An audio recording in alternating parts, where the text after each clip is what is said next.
Hello everyone, welcome to neutrology. आज हम 11th class की बायोलॉजी का एक न्यू चैप्टर स्टार्ट करने जा रहे हैं जिसका नेम है cell cycle and cell division. और इसके आप नोट्स फ्री में डाउनलोड कर सकते हैं। इसका लिंक आपको कमेंट बॉक्स में प्रोवाइड कर दिया जाएगा। चलिए शुरू करते हैं। Cell cycle and cell division. तो सेल साइकिल एक्चुअल में होती क्या है? सेल को एक सेल है, मान लीजिए, इसको ना डिवीज़न की ज़रूरत क्यों पड़ती है? जिसकी एक सेल है, ये अपने लाइफ में ग्रो करती जा रही है, तो फिर क्या होगा? आगे जा कर के इसका एक छोटा सा न्यूक्लियस होगा और ये सेल इतनी ज़्यादा ग्रो कर जाएगी।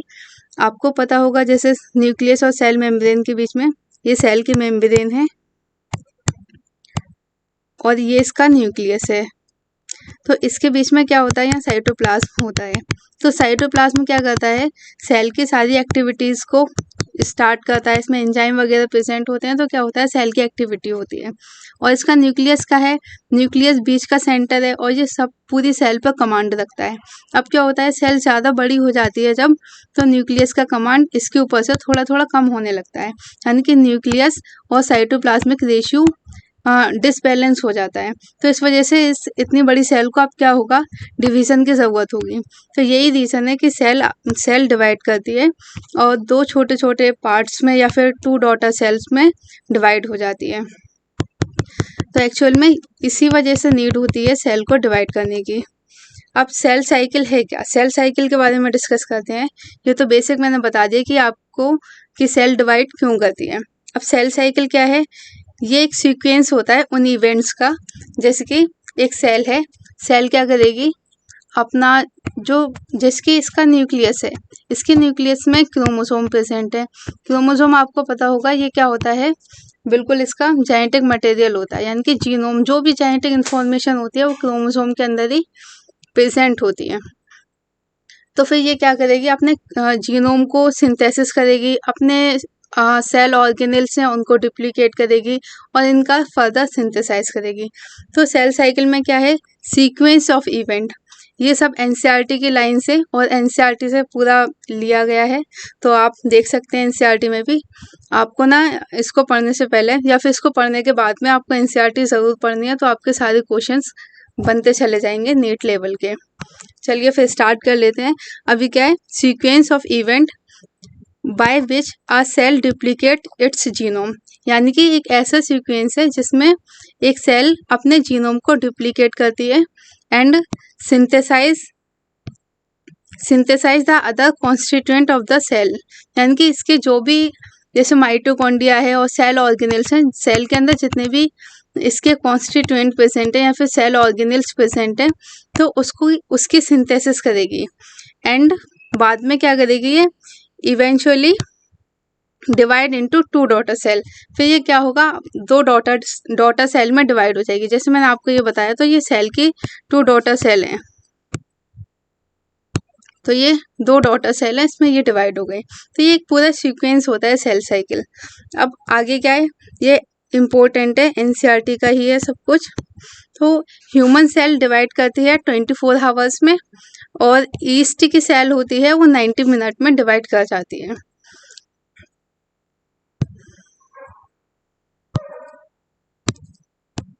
ये इम्पोर्टेंट है, इस वजह से मैं इसको हाईलाइट कर रही हूँ। आगे क्या है? ये देखिए, ये भी इम्पोर्टेंट है, एनसीईआरटी का, ये सारा डेटा एनसीईआरटी का ही है। अब cell growth is a continuous manner, यानी कि सेल की जो ग्रोथ होती है वो कंटिन्यूस प्रोसेस है। देखिए, सेल ग्रोथ साइटोप्लाज्म इंक्रीज, यानी कि जो सेल जब भी ग्रोथ करेगी, जैसे मैंने आपको यहाँ बताया, तो यहाँ क्या कर रहा है? क्या कर रही है? एक सेल की ग्रोथ हो रही है।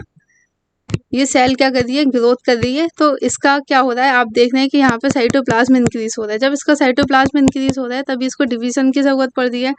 तो सेल ग्रोथ करती है तो क्या होगा? उसका साइटोप्लाज्म इंक्रीज करता जाएगा और ये कंटिन्यूस प्रोसेस है। ओके, तो सेल का डिवीजन एक कंटिन्यूस प्रोसेस है।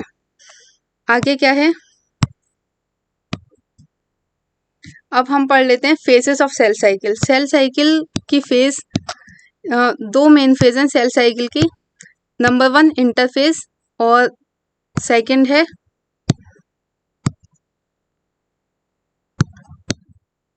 फर्स्ट है आपका इंटरफेस एंड सेकंड है एम फेज।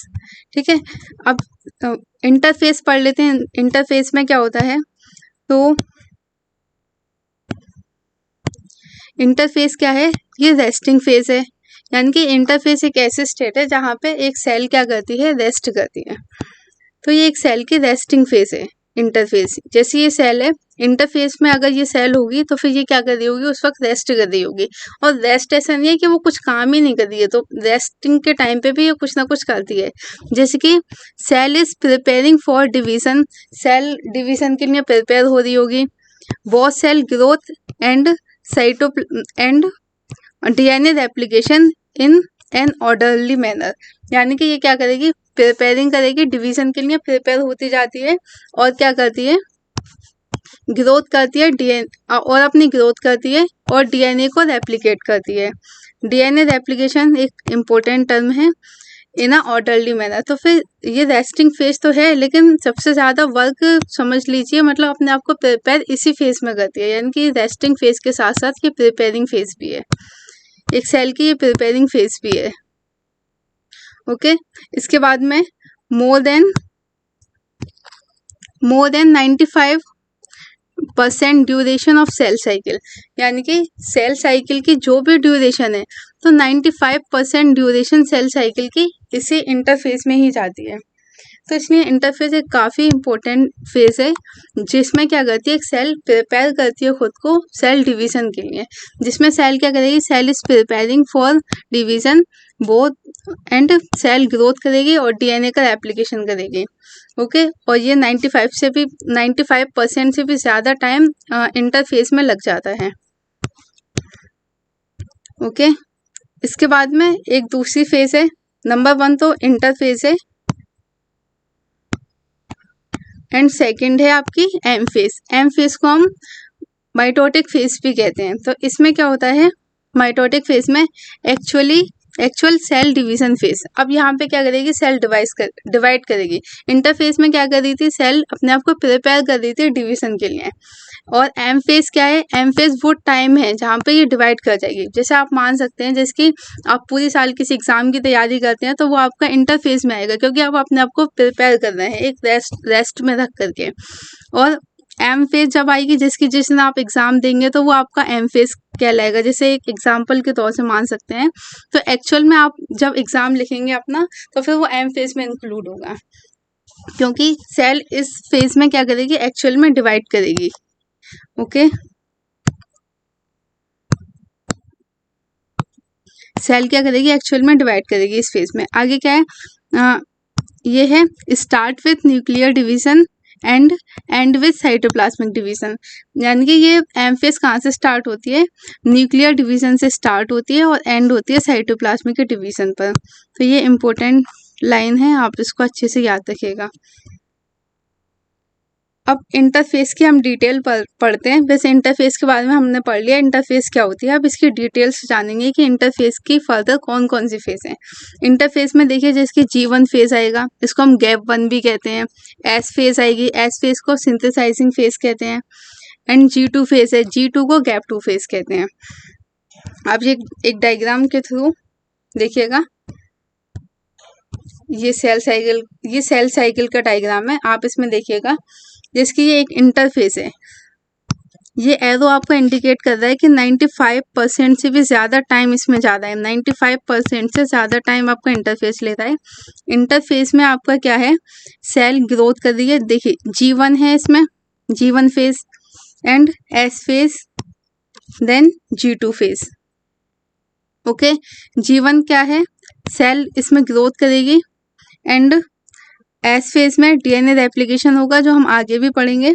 एंड G2 में क्या होगा, प्रिपरेशन ऑफ माइटोसिस, यानी कि अब ये तैयार होगी एक्चुअल में डिवीजन के लिए। तो ये सेल साइकिल का डायग्राम है। इसमें एक G0 फेज भी आती है, जो मैं आपको आगे एक्सप्लेन करने वाली हूँ, G0 क्या होता है। ओके, तो चलिए स्टार्ट करते हैं। हम G0 से स्टार्ट कर लेते हैं। G0 में क्या होगा, G0 फेज में क्या होगा, सम सेल, G0 एक ऐसी फेज है, देखिए पहले मैं आपको समझाती हूँ। G0 में क्या होगा, एक्चुअल में कोई भी एक सेल है, कुछ सेल ऐसी होती हैं जो आगे अपनी सेल साइकिल को कंप्लीट करना चाहती हैं, अपने आप को दो डॉटर सेल में डिवाइड करना चाहती हैं। कुछ सेल ऐसी होती हैं जो आगे अपने आप को फर्दर डिवाइड नहीं करना चाहती, तो वो क्या करती हैं, अपनी ये जो सेल साइकिल है इसको स्किप कर देती हैं G1 से।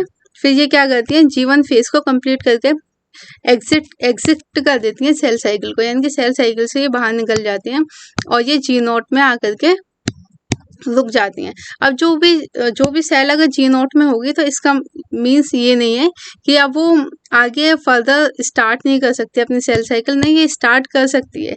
ये जो भी G0 में होती है वो मेटाबॉलिकली एक्टिव होती है, मेटाबॉलिकली ये एक्टिव सेल होती है और ये जब चाहे जब अपना दोबारा से सेल साइकिल को स्टार्ट कर सकती है। ये बिल्कुल ऐसा नहीं है कि G0 में पहुंच गई तो वो डाइट हो गई, ऐसा बिल्कुल नहीं होता। तो इसमें क्या लिखा हुआ है, some cell do not divide further. आगे क्या है, वो सेल आगे फर्दर डिवाइड नहीं करना चाहती एंड एग्जिट कर देती हैं G1 फेज को। G1 फेज से वो बाहर निकल जाती हैं एंड एंटर इनएक्टिव स्टेट, और एक इनएक्टिव स्टेट में एंटर कर जाती हैं जिसको हम क्विसेंट स्टेट कहते हैं और G0 स्टेट कहते हैं। क्विसेंट स्टेट कह सकते हैं, फिर G0 स्टेट कह सकते हैं। आगे क्या है, G0 में जो भी सेल होगी, याद रखिएगा ये काफ़ी इंपॉर्टेंट है, मेटाबॉलिकली एक्टिव होगी बट नो लॉन्गर प्रोलिफरेट, पर ये आगे प्रोलिफरेट नहीं करेगी unless called on to do so depending on the requirement of the organism. यानी कि जब तक कोई ऑर्गेनिज्म ये नहीं चाहेगा कि वो आगे फर्दर डिवाइड करे तब तक वो डिवाइड आगे नहीं करेगी। ये एग्जिट करके यानी कि अपने आप को, मेटाबॉलिकली तो एक्टिव है ये तो मेटाबॉलिकली एक्टिव रहेगी, लेकिन जब कोई ऑर्गेनिज्म चाहेगा कि ये सेल फर्दर डिवाइड करे तो फर्दर डिवाइड कर सकती है, इसमें कोई इशू नहीं है। ओके, जिसके एग्जाम्पल है द हार्ट सेल। हार्ट की सेल ऐसा मोस्टली होता है, तो हार्ट सेल ऐसा, ये हार्ट सेल इसका एग्जाम्पल है। हार्ट की सेल ऐसी करती हैं, अपनी G1 से बाहर निकल जाती हैं और मेटाबॉलिकली एक्टिव हो जाती हैं। मेटाबॉलिकली तो एक्टिव रहती हैं लेकिन G1 को स्किप कर देती है और G0 में एंटर कर जाती हैं। ओके, तो आपको G0 पता चल गया। इसके बाद पढ़ते हैं G1। अब G1 क्या है, G1 में हम क्या पढ़ते हैं, ये एक इंटरवेल है between mitosis and initiation DNA replication. यानी कि जैसे कि कोई सेल डिवाइड कर दिया, माइटोसिस मीन्स सेल जो एम फेज आएगी सेल की, वो एम फेज और इनिशियल DNA रेप्लिकेशन, इसके बीच का इंटरवेल है। इसमें क्या होगा, सेल मेटाबॉलिकली एक्टिव रहेगी एंड कॉन्टिन्यूस ग्रो वो लगातार करती रहेगी और मेटाबॉलिकली एक्टिव रहेगी and continuously grow. DNA do not replicate, ये काफ़ी इंपॉर्टेंट पॉइंट है, DNA इसमें रेप्लिकेट नहीं करेगा। DNA डू नॉट रेप्लिकेट यानी कि DNA इसमें कोई भी रेप्लिकेशन नहीं होगा DNA का, लेकिन सेल मेटाबॉलिकली एक्टिव रहेगी और कंटिन्यूस ग्रो में लगी रहेगी वो। आगे क्या है, मोस्ट सेल ऑर्गेनेल्स डुप्लीकेट हो जाएंगे इसमें, तो सेल ऑर्गेनेल्स हैं वो डुप्लीकेट हो जाएंगे G1 में। काफ़ी इंपॉर्टेंट पॉइंट है, ज़्यादातर सेल ऑर्गेनेल्स G1 में ही डुप्लीकेट हो जाते हैं। और G1 फेज में क्या होगा, DNA रेप्लिकेट नहीं करेगा, सेल मेटाबॉलिकली एक्टिव रहेगी और कंटिन्यूस ग्रो करती रहेगी। आगे क्या है, एस फेज। एस फेज में क्या होता है, एस फेज में क्या है, mark of DNA replication and chromosome duplication. यानी कि जब हम देखते हैं कि DNA रेप्लिकेशन स्टार्ट हो गया है तो फिर हम कहेंगे कि एस फेज लग चुकी है, यानी कि एस फेज आ गई है। एस फेज में क्या होगा, एस फेज को हम ऐसे ही पहचानेंगे जब DNA रेप्लिकेशन करना स्टार्ट कर देगा, तो DNA का रेप्लिकेशन स्टार्ट हो जाएगा एंड क्रोमोसोम डुप्लीकेट होने स्टार्ट हो जाएंगे, क्रोमोसोम्स डुप्लीकेट। एंड आगे है amount of DNA double but number of chromosome same. ये काफ़ी इंपॉर्टेंट लाइन है, ऐसा स्टूडेंट अक्सर इसमें गलती करते हैं, तो आप याद रखिएगा इसको। अमाउंट ऑफ DNA यानी कि DNA का अमाउंट तो डबल होता है but number of chromosome same रहते हैं, यानी कि जितने क्रोमोसोम के नंबर हैं उतने ही रहेंगे। जिसकी for example amount of DNA, जैसे मान लीजिए एनसीईआरटी में इसको डिनोट करा गया है 2C से। 2C को आप मान लीजिए कि अमाउंट ऑफ ये डीएनए का अमाउंट है। अगर 2C अमाउंट है तो फिर आगे जाकर के ये क्या हो जाएगा, 4C अमाउंट हो जाएगा, यानी कि ये डुप्लीकेट हो गया, ये डबल हो गया।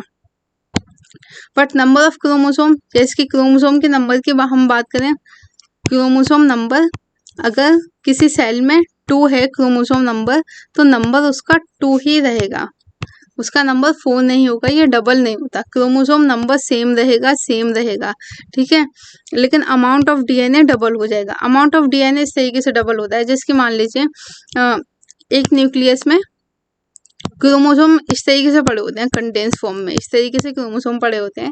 जब ये क्या करता है, अपने जीनोम को डुप्लीकेट करता है, जैसे कि मान लीजिए यहाँ पे हमें 4 थ्रेड दिखाई दे रहे हैं इस तरीके से, तो फिर अब ये क्या करेंगे, मतलब और ज़्यादा अपने आप को कंडेंस करके और पास बना करके मतलब अपनी अमाउंट को ज़्यादा बढ़ा लेंगे इस तरीके से, लेकिन नंबर इसका 4 ही रहेगा, 4 से ये 8 नहीं होगा, लेकिन ये अपने अमाउंट को बढ़ा लेंगे, यानी कि अपने आप को थिक करके या फिर साइज में ज़्यादा करके अमाउंट को बढ़ा लेंगे। एस फेज में और क्या होगा, सेंट्रियोल डुप्लीकेशन, यानी कि सेंट्रियोल एनिमल सेल का फ्यूचर है। सेंट्रियोल एनिमल सेल्स में प्रेजेंट होते हैं, एनिमल सेल्स में मिलते हैं, लेकिन सेंट्रियोल डुप्लीकेशन इसमें होता है एनिमल सेल में। सेंट्रियोल डुप्लीकेशन एस फेज में होता है। एस फेज क्या करते, एस फेज में सेंट्रियोल डुप्लीकेशन होगा और डीएनए रेप्लिकेशन बिगिन, और डीएनए का रेप्लिकेशन इसमें स्टार्ट हो जाएगा एस फेज में। अब देखिए एस फेज क्या है, मार्क ऑफ डीएनए रेप्लिकेशन, यानी कि डीएनए रेप्लिकेशन का एक मार्क है। हमें पता चलता है जब डीएनए रेप्लिकेशन स्टार्ट होने लगता है तो हम कह सकते हैं कि एस फेज हमारी लग चुकी है। उसके बाद में क्या होगा, क्रोमोसोम डुप्लीकेशन, यानी कि क्रोमोसोम डुप्लीकेट होंगे, ना कि डबल होंगे, डुप्लीकेट होंगे क्रोमोसोम। आगे क्या है, अमाउंट ऑफ डीएनए डबल, यानी कि अमाउंट ऑफ डीएनए डबल होगा, यानी कि दुगना हो जाएगा, लेकिन नंबर ऑफ क्रोमोसोम सेम ही रहेंगे। आगे क्या है, सेंट्रियोल डुप्लीकेशन होगा एनिमल सेल में, ठीक है, क्योंकि एनिमल सेल में ही सेंट्रियोल प्रेजेंट होते हैं, और डीएनए रेप्लिकेशन बिगिन हो जाएगा, यानी कि स्टार्ट होने लग जाएगा डीएनए रेप्लिकेशन एस फेज में। इसके बाद है आपका G2 फेज। G2 फेज क्या होता है, G2 फेज में क्या होगा, प्रोटीन सिंथेसिस होगा G2 फेज में for M phase and cell growth continuous, यानी कि अब G2 फेज में क्या होगा, प्रोटीन एक बनना स्टार्ट हो जाएगी। प्रोटीन किस लिए बन रही है, ताकि एम फेज आगे कंटिन्यूस हो सके और सेल ग्रोथ कंटिन्यूसली कर सके, इस वजह से इसमें प्रोटीन का सिंथेसिस होगा G2 फेज में। क्वेश्चन आया हुआ है कि प्रोटीन सिंथेसिस किस में होती है, सेल साइकिल के लिए, तो फिर हमें पता होना चाहिए ये G2 फेज में होती है। ओके, अब देखिए एक इम्पोर्टेंट इंफॉर्मेशन है कि एनिमल सेल की बात करें तो इसमें क्या होगा, in animal cell mitotic division is only seen in duplicate somatic cell, यानी कि डुप्लीकेट सोमेटिक सेल में सेल डिवीजन होता है माइटोटिक। देखिए माइटोटिक सेल डिवीजन अगर एनिमल सेल में होगा तो वो सोमेटिक सेल में होगा, यानी कि जो भी नॉर्मली जो भी सेल है ना उन सेल्स में हो जाएगा, सोमेटिक सेल्स में ही होगा। Okay, mitotic division. Somatic cell वो सेल्स होती है, मतलब नॉर्मली जो बॉडी में जितनी भी सेल हैं, जो जर्म सेल हैं उन सेल्स को छोड़ करके और जो भी सेल होती हैं वो सब सोमेटिक सेल होती हैं। जैसे स्किन सेल है और हमारी बॉडी ऑर्गेनल्स हैं उनकी सेल है, सेल जैसे कि लीवर की, हार्ट की, नर्व सेल है, ये सारी सेल्स सोमेटिक सेल होती हैं। और जर्म सेल होती हैं जिसकी गोनाड्स की सेल है और जिसमें ना गैमीट का फॉर्मेशन होता है, वो जर्म सेल कहलाती हैं।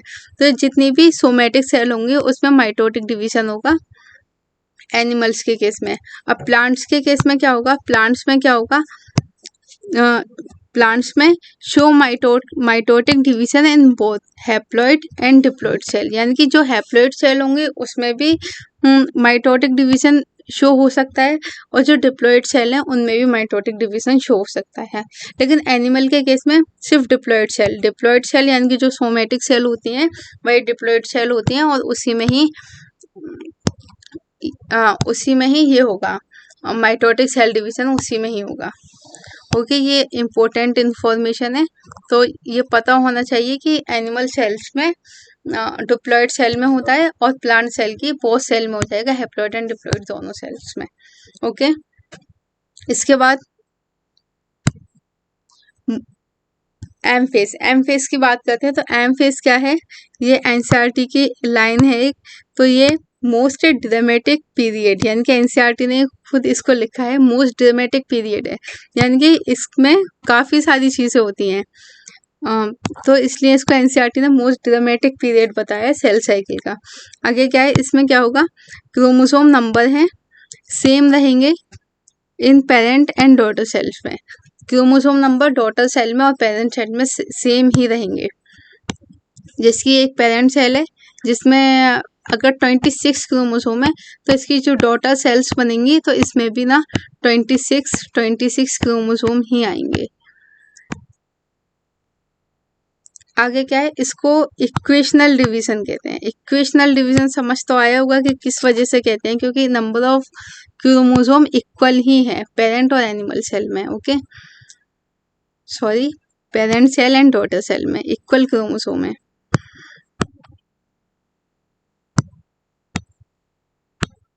ओके, इसके बाद में एम फेस। एम फेस क्या है, एम फेस मैंने आपको ऊपर बताया था। एम फेस क्या होती है, यानी कि एक्चुअल में डिवाइडिंग फेज है। ये एक्चुअल में यहाँ पर सेल डिवाइड होने के लिए अच्छी तरीके से प्रिपेयर हो गई है, हो चुकी है, और अब क्या करेगी, वो डिवाइड करेगी एक सेल। अब एम फेस के भी 2 स्टेप होते हैं। 2 स्टेप में ये होती है, नंबर 1 तो है कैरियोकाइनेसिस और सेकंड है साइटोकाइनेसिस। कैरियोकाइनेसिस की अलग से फिर से फेज है, जिसकी prophase, metaphase, anaphase and telophase, ये कैरियोकाइनेसिस की फेज है। और साइटोकाइनेसिस एक प्रोसेस है जिसमें क्या होता है, तो सेल मेम्ब्रेन, इसमें क्या होता है साइटोकाइनेसिस में, सेल मेम्ब्रेन पिंस होने लगती है एंड सेल प्लेट फॉर्मेशन होने लगता है, and cell divide into 2 daughter cell get half of organelles set of chromosome. Means क्या है इसका, जिसकी अगर कोई एनिमल सेल है, ये एक एनिमल सेल है, तो इसमें क्या होगा, जिसकी मान लीजिए ये डिवाइड होकर के अब इस कंडीशन में आ गई है, इसका साइज भी बढ़ गया है और ये इस कंडीशन में आ गई है, अब ये डिवाइड होने वाली है। अब इसमें क्या होगा, सारे ऑर्गेनेल्स डुप्लीकेट हो गए, जो ऑर्गेनेल्स इधर आने थे वो इधर आ गए, जो इधर आने थे वो इधर आ गए। अब क्या है, अब इसमें साइटोकाइनेसिस होगा। तो साइटोकाइनेसिस में क्या होगा, सेल मेम्ब्रेन, ये इसकी सेल मेम्ब्रेन है, इसकी सेल मेम्ब्रेन क्या होने लगी, अंदर पिन होने लगेगी इसके, इस तरीके से अंदर की तरफ पिन होने लगेगी इस तरीके से। तो आगे जाकर के फर्दर इस तरीके से डिवाइड कर देगी 2 डॉटर सेल्स में। अगर वही प्लांट सेल है तो फिर प्लांट सेल के अंदर क्या होगा, अगर प्लांट सेल होती तो इसमें क्या होता, एक सेल प्लेट का फॉर्मेशन हो जाता है इस तरीके से, तो यहाँ पे सेल प्लेट बन जाती है इस तरीके से, यहाँ सेल प्लेट बन जाती है और ऑर्गेनेल सब इधर की तरफ डुप्लीकेट होकर के आ जाते हैं दोनों इक्वल पार्ट्स में। तो फिर इसमें क्या होगा, एक्चुअल में ये क्या है, सेल मेम्ब्रेन पिन होने लगती है एनिमल सेल के अंदर, एंड अगर यहाँ पर प्लांट सेल है तो फिर क्या होगा, सेल प्लेट का फॉर्मेशन होने लग जाएगा प्लांट सेल के अंदर, cell plate formation in plant cell. Okay, आगे क्या है, cell divide into 2 daughter cell अब यहाँ पर डिवाइड हो जाएगी 2 डॉटर सेल में, इस तरीके से सेल 2 डॉटर सेल में डिवाइड हो जाएगी, and cell get half of organelles, cell के जो ऑर्गेनेल्स है वो हाफ होने लग जाएंगे, जैसे मैंने बताया आधे इस साइड में आ गए और आधे इस साइड में आ गए। इसके बाद में एंड सेट ऑफ क्रोमोसोम भी हाफ हो जाएगा, यानी कि ऑर्गेनेल्स जो भी होंगे वो हाफ हो जाएंगे, और सेट ऑफ क्रोमोसोम जो कि न्यूक्लियस के अंदर प्रेजेंट है, ये न्यूक्लियस है उसके अंदर पहुंच जाएगा हाफ होकर के। तो ये साइटोकाइनेसिस की प्रोसेस है, जिसमें क्या होता है, सेल मेम्ब्रेन अंदर की तरफ आने लगती है और प्लांट सेल होगा उसमें क्या होगा, सेल प्लेट का फॉर्मेशन होने लग जाएगा। इसके बाद पढ़ते हैं प्रोफेज। प्रोफेज क्या है, कैरियोकाइनेसिस की एक फेज है प्रोफेज, जो फर्स्ट फेज है। अब आगे क्या है, प्रोफेज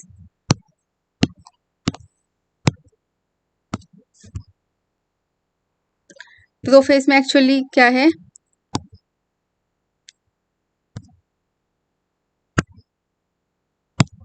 प्रोफेज क्या है, फर्स्ट फेज ऑफ कैरियोकाइनेसिस। ये कैरियोकाइनेसिस की फर्स्ट फेज है, जैसे यहाँ पर भी मेंशन है ऊपर, हाँ, ये फर्स्ट फेज है प्रोफेज कैरियोकाइनेसिस की। ओके, अब क्या है, मार्क ऑफ इनिशिएशन। ये इनिशिएशन का मार्क है, मार्क ऑफ इनिशिएशन है, यानी कि हमें पता चलेगा अब यहाँ से हमारी एम फेज स्टार्ट हो गई है, यानी कि सेल डिवाइड होना स्टार्ट हो गई है। तो ये मार्क ऑफ इनिशिएशन है, यानी कि स्टार्टिंग का मार्क है। इसमें क्या होगा, mark of initiation of condensation of chromosomal material. जो भी क्रोमोसोमल मटेरियल होगा उसका क्या होने लगेगा, कंडेंस होना स्टार्ट हो जाएगा, कंडेंस इसका स्टार्ट हो जाएगा क्रोमोसोम का। जैसे कि एक सेल के अंदर कोई भी जेनेटिक मटेरियल है वो ऐसे डिस्क्रीट फॉर्म में इस तरीके से पड़ा हुआ होता है। तो फिर जब सेल डिवाइड करती है तो एक्चुअल में ये जेनेटिक मटेरियल है जीनोम है, वो किस में कन्वर्ट होने लगता है, क्रोमोसोम में। यानी क्रोमोसोम क्या है, कंडेंस फॉर्म ऑफ जीनोम है। जो भी इसका जीनोम है या फिर क्रोमैटिन है, जीनोम एक्चुअल में क्रोमैटिन ही है, तो क्रोमैटिन की कंडेंस फॉर्म होता है क्रोमोसोम। तो ये क्रोमैटिन कंडेंस हो जाएंगे, इतने कंडेंस हो जाएंगे कि क्रोमोसोम के जैसे दिखाई देने लग जाएंगे। तो फिर यहीं पर प्रोफेज में वही होगा, initiation of condensation of chromosome. Chromosome का कंडेंसेशन यहाँ पे होना स्टार्ट हो जाएगा। इसके बाद क्या होगा, centrosome begin to move towards the pole. जो सेंट्रोसोम्स बने थे एस फेज में, जो बने थे सेंट्रोसोम्स, तो वो क्या करने लगेंगे, मूव करने लगेंगे, begin to move towards pole, poles की तरफ ये मूव करने लग जाएंगे सेंट्रोसोम।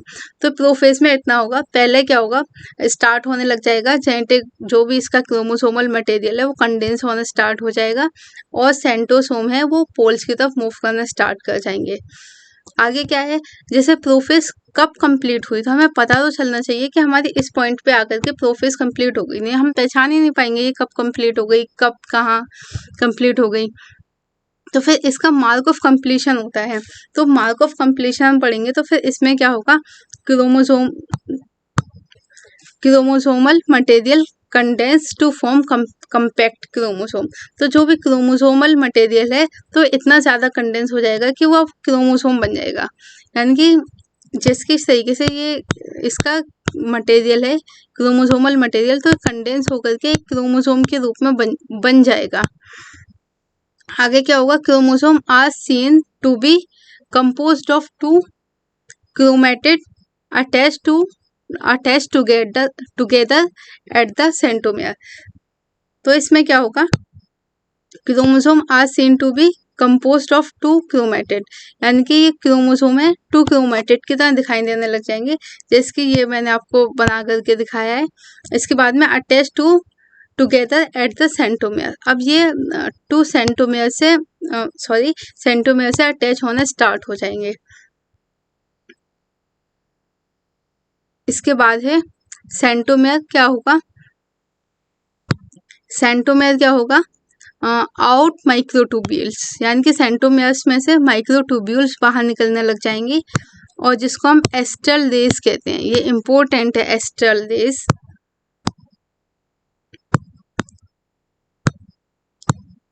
एस्ट्रल रेस वो रेस होती हैं जो क्रोमोसोम के अंदर से निकलती हैं, तो ये एस्ट्रल रेस कहलाते हैं। अब ये है एक important concept, two astral rays और स्पिंडल फाइबर मिलकर के माइटोटिक एपरेटस बनाते हैं। ये इम्पोर्टेंट लाइन है, आपको अच्छी तरीके से याद रखनी है। ओके, देखिए अब ये इसमें जो भी प्रोफेज में होगा, मैं आपको एक बार डायग्राम के थ्रू आपको बता देती हूँ। तो प्रोफेज में क्या होगा, पहले तो हमने पढ़ा था कि फर्स्ट ये क्या है, फर्स्ट स्टेट है कैरियोकाइनेसिस की, और ये mark of initiation of condensation of chromosome है। तो फिर देखिए इसमें क्या होगा, जिसकी अर्ली प्रोफेज है, प्रोफेज में क्या है, जिसकी ये जो जेनेटिक मटेरियल है ऐसे डिस्क्रीट फॉर्म में पड़ा हुआ है, ऐसे यहाँ पे इस जगह पर ये बिखरा हुआ पड़ा हुआ है, ये जेनेटिक मटेरियल है यहाँ पे ना बिखरा हुआ पड़ा हुआ है। तो इसमें क्या होने लग जाएगा, ये अब कंडेंस होने स्टार्ट होगा। देखिए जैसे जैसे प्रोसेस आगे बढ़ती जा रही है तो फिर इसमें क्या हो रहा है, यहाँ पर ये कंडेंस होना शुरू हो गया, ये इस तरीके से बन गया, ये इस तरीके से इस तरीके से इस तरीके से, ये आगे जा करके क्रोमोसोम का शेप लेने वाला है। ये लेट प्रोफेज आ गई। अब प्रोफेज में क्या होगा, जो सेंटोसोम है, जिसकी ये सेंटोसोम है, तो फिर ये अपोजिट पोल्स की तरफ मूव करना स्टार्ट कर देंगे। ये लिखा है centrosome begin to move towards opposite pole, तो ये अपोजिट पोल्स की तरफ मूव करना स्टार्ट कर देंगे। अब ये तो मेटाफेज है, तो यहाँ पे बिल्कुल अपोजिट पोल पर आ गए हैं, लेकिन ये प्रोफेज में यहाँ डायग्राम में दिखाया गया। फिर जैसे कि सेंटोसोम इस पॉइंट पर अगर डुप्लीकेट हुए तो बस चलना शुरू कर देंगे, सिर्फ चलना ही शुरू करेंगे, बिल्कुल अपोजिट पोल पर नहीं पहुंचेंगे, बस मूव करना स्टार्ट कर देंगे। इसके बाद में क्या है, मार्क ऑफ कंप्लीशन क्या है कि क्रोमोसोम अच्छी तरीके से कंडेंस हो गया, क्रोमैटिन है वो अच्छी तरीके से कंडेंस हो गया है और क्रोमोसोम बन चुका है, कंपैक्ट हो गया है वो पूरी तरीके से। और chromosome are seen to be composed of two chromatid की तरह दिखाई देने लग गया है, जैसे कि ये एक क्रोमैटिड है और ये दूसरा क्रोमैटिड है। जो भी हमारा जेनेटिक मटेरियल है, यानी कि जो धागे हैं क्रोमोसोम के, तो वो हमें इस तरीके से कंपैक्ट होकर के दिखाई देने लग गए, तो फिर हम इसको बोलते हैं क्रोमोसोम। तो क्रोमोसोम की जैसा हमें दिखाई देने लग गया है। अब क्या है, centromere are seen to be. अब सेंट्रोमेयर क्या है, आगे क्या करेंगे, ये अपोजिट पोल्स की तरफ मूव करना शुरू कर देंगे। इसके बाद में क्या होगा, सेंट्रोमेयर आउट माइक्रोट्यूब्यूल्स, तो ये अपने माइक्रोट्यूब्यूल्स निकालना शुरू करेंगे, जैसे कि ये आपको दिखाई दे रहा है, ये इसकी माइक्रोट्यूब्यूल्स हैं, ये निकालना शुरू कर रहे हैं सेंट्रोमेयर्स। अब जैसे मैंने बताया 2 एस्ट्रल रेस और स्पिंडल फाइबर मिलकर के माइटोटिक एपरेटस बनाते हैं। अब इसमें एक पॉइंट और है, इसमें क्या होगा, जैसे आपकी ये गोल्जी बॉडी है, एंडोप्लाज्मिक रेटिकुलम है, गोल्गी बॉडी है, एंडोप्लाज्मिक रेटिकुलम है, न्यूक्लियोलस है एंड न्यूक्लियर एनवेलप है। ये क्या होगा, नॉट शो इन एंड, यानी कि ये लास्ट में दिखाई देने वाले नहीं है, ये बिल्कुल ही गायब हो जाएंगे। तो ये भी आप, ये एक मैजिकल पॉइंट है, तो आप इसको याद रखिएगा अच्छी तरीके से कि ये गोल्जी बॉडी है, ER है, न्यूक्लियोलस है, न्यूक्लियर एनवेलप है, ये आप दिखाई नहीं देने वाले हैं प्रोफेज की लास्ट में। तो आप यहाँ देख सकते हैं ये सारी चीज़ें यहाँ बिल्कुल गायब हो गई हैं प्रोफेज की। लेट प्रोफेज में यहाँ पे हमें कुछ नहीं दिखाई दे रहा है। ये जो न्यूक्लियर एनवेलप है, ये भी ना अब बिल्कुल ही खत्म होता जाता है और लास्ट आते आते ये और भी खत्म हो जाएगा, बिल्कुल ही एंड हो जाएगा इसका। अब आगे क्या है, सेकंड है हमारा मेटाफेज। मेटाफेज में क्या होगा, मेटाफेज में क्या होगा, इसमें complete disintegrate of nuclear envelope, यानी कि जो भी न्यूक्लियर एनवेलप है वो कंप्लीटली खत्म हो जाएगा, बिल्कुल पूरी तरीके से एंड हो जाएगा। न्यूक्लियर एनवेलप बिल्कुल ही दिखाई नहीं देगा। तो फिर इसका ये मार्क ऑफ स्टार्टिंग है, यानी कि न्यूक्लियर एनवेलप का बिल्कुल ही खत्म हो जाना इसका मार्क ऑफ स्टार्टिंग पॉइंट है। जैसे कि इस डायग्राम में दिखाया गया है, यहाँ पे ये हो रहा है न्यूक्लियर एनवेलप, ये टूटता जा रहा है, बिल्कुल ये यहाँ से टूटता जा रहा है, बिल्कुल ब्रेक हो जाएगा, यानी कि गायब होने लग रहा है यहाँ से। और जैसे ही मेटाफेज आई, बिल्कुल ही अब हमें न्यूक्लियर एनवेलप इसके चारों ओर बिल्कुल नहीं दिखाई दे रहा, बिल्कुल ही खत्म हो गया न्यूक्लियर एनवेलप। तो यहाँ पर क्या होगा, जैसे न्यूक्लियर एनवेलप कम्प्लीटली खत्म होगा तो फिर ये हमारा स्टार्ट हो जाएगा, या हमें पता चल जाएगा ये अब हमारा मेटाफेज अब स्टार्ट हो गया है। तो न्यूक्लियर एनवेलप का खत्म होना मेटाफेज का स्टार्ट होना होता है। आगे क्या है, इसमें ये काफ़ी इंपॉर्टेंट पॉइंट है, स्टडी कर सकते हैं क्रोमोसोम की मॉर्फोलॉजी की। हम इसमें क्या करेंगे, क्रोमोसोम की मॉर्फोलॉजी की हम स्टडी कर सकते हैं बहुत अच्छी तरीके से। ये अक्सर का क्वेश्चन आता है कि morphology of chromosome, study of morphology of chromosome किस में कर सकते हैं, कौन सी फेज ऐसी होती है जिसमें हम कर सकते हैं। तो मॉर्फोलॉजी की स्टडी हम किस में करते हैं, मेटाफेज में करते हैं। ओके, और नंबर का, इसकी काउंटिंग का, इसका स्ट्रक्चर का पता है इसी में लगता है मेटाफेज में। ओके, अब आगे क्या है, मेटाफेज मेटाफेज है, ये बनी होती है, मेटाफेसिक क्रोमोसोम बने हुए होते हैं। अरे ये क्या, हाँ ओके,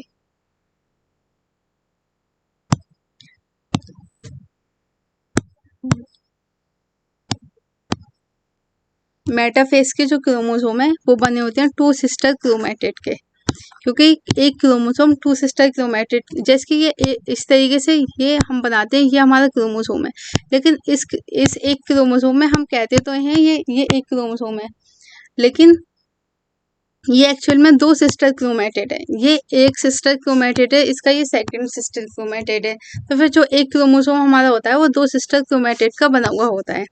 तो मेटाफेसिक क्रोमोसोम बने होते हैं टू सिस्टर क्रोमैटिड के। ओके, इसके बाद क्या है, इसका मार्क ऑफ कंप्लीशन क्या है, मार्क ऑफ कंप्लीशन, तो इसका मार्क ऑफ कंप्लीशन क्या है, spindle fibre attach to kinetochore, spindle fibre जो है हमारे वो अटैच होने लग जाएंगे काइनेटोकोर से, spindle fibre attach to kinetochore. आगे क्या है, disc shape structure are surface structure, disc shape structure at surface of the chromosome, तो एक डिस्क से शेप स्ट्रक्चर बन जाता है क्रोमोसोम के सरफेस पे। जैसे देखिएगा यहाँ पर एक डायग्राम दिया है, मेटाफेस ट्रांजिशन टू मेटाफेस का ये डायग्राम है। तो फिर इसमें क्या हो रहा है, ये कम्प्लीटली इसका न्यूक्लियर एनवलप जा चुका है यहाँ से। अब क्या है, यहाँ पर स्पिंडल फाइबर है जो सेंटोसोम है, ये अपोजिट पोल की तरफ मूव करने लग गए और इसमें से ना ये माइक्रोट्यूब्यूल्स इनके स्पिंडल फाइबर निकलना शुरू कर दिए हैं। अब जब ये मेटाफेस, लेट मेटाफेस आता है या फिर मेटाफेज की एंडिंग आती है, जब हमें पता चलता है कि ये कंप्लीट होने वाला है, तो फिर क्रोमोसोम अलाइंग हो जाते हैं मेटाफेसिक प्लेट पर, और जो ये हैं स्पिंडल फाइबर इसके निकलने लगते हैं इससे, और ये एक डिस्क शेप स्ट्रक्चर से अटैच हो जाते हैं। जैसे ये क्रोमोसोम है, ये इस तरीके से बना हुआ है रेड वाला क्रोमोसोम। अब इसमें हम देख सकते हैं यहाँ पर एक इस तरीके से छोटा सा स्ट्रक्चर लगा हुआ है, तो ये डिस्क शेप स्ट्रक्चर है, इस स्ट्रक्चर से क्रोमोसोम ये स्पिंडल फाइबर अटैच हो जाते हैं इस तरीके से, ताकि ये इसको अपनी तरफ खींच सकें, इसलिए ये अटैच होते हैं।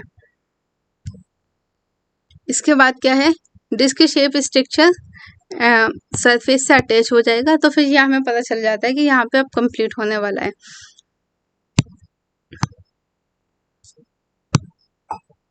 आगे क्या है, chromosome move to spindle equator and get align, यानी कि क्रोमोसोम क्या होंगे, मूव करने लग जाएंगे spindle equator and get align, जो भी हमारे क्रोमोसोम है वो इसके इक्वेटर पे अलाइन हो जाएंगे। जैसे मैंने आपको बताया यहाँ पे क्रोमोसोम अलाइन होने लग जाएंगे, यहाँ पर इस जगह पर, इसको हम मेटाफेसिक प्लेट कहते हैं और इक्वेटोरियल प्लेट भी कहते हैं। इसमें क्या होगा, ये स्पिंडल फाइबर इससे अटैच हो जाएंगे, डिस्क शेप स्ट्रक्चर क्रोमोसोम के ऊपर है, इससे इसको काइनेटोकोर बोलते हैं, इससे अटैच हो जाएंगे। आगे क्या है,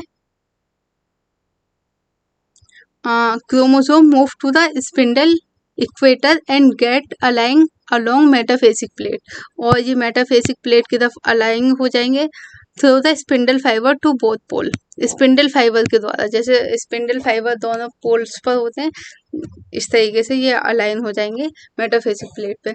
इसके बाद में आएगा एनाफेज। एनाफेज में क्या होगा, chromosome arranged metaphasic plate. Anaphase में क्या होगा, ये जो क्रोमोसोम अरेंज हुए हैं मेटाफेसिक प्लेट पर and split into two daughter cell, अब ये टू डॉटर सेल में टूटने लग जाएंगे। आगे क्या होगा, daughter cells move toward opposite pole. अब डॉटर सेल्स क्या होने लग जाएंगे, डॉटर क्रोमोसोम्स अपोजिट पोल की तरफ मूव करने लग जाएंगे। जैसे मैं आपको डायग्राम भी इसका दिखाऊंगी, तो समझ लीजिए। जिसकी मेटाफेज में क्या हो गए थे, ये क्रोमोसोम इस तरीके से अलाइन हो गए थे इक्वेटोरियल प्लेट पे या फिर मेटाफेजिक प्लेट पे, और यहाँ पर स्पिंडल फाइबर इससे अटैच हो गए थे इस तरीके से। अब स्पिंडल फाइबर ये हमारा मेटाफेज कंप्लीट हो गया था। अब इसमें क्या होगा, एनाफेज में भी ये हमें अरेंज दिखाई तो देंगे, लेकिन बहुत टाइम तक ये अरेंज हमें दिखाई नहीं देंगे। ये क्या करेंगे, मेटाफेजिक प्लेट पे अरेंज बस बहुत बहुत माइक्रो सेकेंड्स के लिए, लेकिन ये स्प्लिट होने लगेंगे। एनाफेज जब स्टार्ट होता है, जब ये स्प्लिट होने लगते हैं, ये क्या करेंगे, ये स्पिंडल फाइबर है, इसको अपनी तरफ खींचेगा, यानी कि अपनी तरफ पुल करेगा, और ये नीचे वाला अपनी तरफ पुल करेगा। ये सेंटोसोम और ये सेंट्रोसोम, इन क्रोमोसोम्स को, ये क्रोमोसोम बीच में इनको अपनी तरफ पुल करेंगे। तो फिर ये इसका स्ट्रक्चर कुछ इस तरीके से बन जाएगा। जब ये पुल किए जाएंगे तो फिर ये इस तरीके से इसकी आर्म इधर हो जाएंगी, और ये इस तरीके से इसको खींचने लग जाएगा। इस तरीके से ये खींचने लग जाएंगे उसकी तरफ, ये स्प्लिट हो जाएंगे, और इसी तरीके से नीचे की तरफ इस तरीके से स्प्लिट हो जाएंगे, और ये अपने अलग अलग डॉटर सेल्स में चले जाएंगे। ये क्रोमोसोम ये स्प्लिट हो रहे हैं इस तरीके से, स्पिंडल फाइबर के थ्रू यहाँ पे स्प्लिट हो जाएंगे, और ये बिल्कुल यहाँ से बिल्कुल ही अलग हो जाएंगे। Centromere leading edge and arm tailing behind. अब सेंटोमेयर क्या करेगा, इसको लीड करेगा, यानी कि अपनी तरफ खींचना स्टार्ट करेगा।